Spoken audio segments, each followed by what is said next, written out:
Здравствуйте, меня зовут Жан Таисия. Тема моей работы — климатособы охраняемой территории Ама. Цель работы было изучение климата и его изменения на территории, максимально защищенной от антропогенного фактора, например, резервата Ама.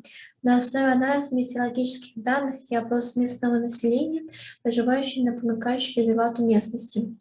Изучаемая территория относится к региону Евразии с континентальным климатом, с присущим для него температурным режимом и годовым распределением осадков. Климат территории изучался по данным двух метеостанций — Амга и Тегутя, причем метеостанция Тегутя находится в непосредственной близости от природного резервата. На основе анализа температурных данных было выявлено следующее. После потепления 30-40-х годов наступило похолодание, которое длилось примерно 25 лет. Абсолютный минимум в Тегуте был зафиксирован в январе 1979 года, а абсолютный максимум в июле 1942 года. Начиная с 70-х годов идет устойчивый рост температуры воздуха.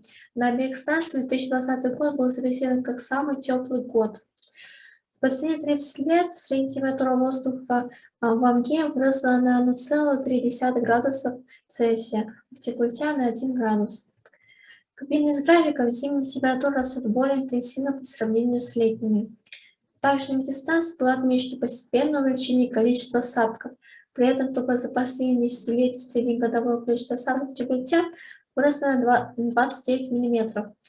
Весной 2021 года среди местных жителей был проведен опрос об восприятии изменений климата.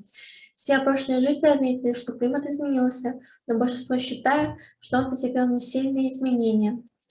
Резюмируя вышесказанное, можно отметить, примерно с конца 70-х годов на населенной территории наблюдается устойчивое повышение температуры, что в целом характерно для всей планеты в целом. При этом проблемой являются не только сами значения температуры, сколько скорость их изменений. Также фиксируется постепенное увеличение количества осадков. Это отмечают респонденты нашего опроса. Спасибо за внимание.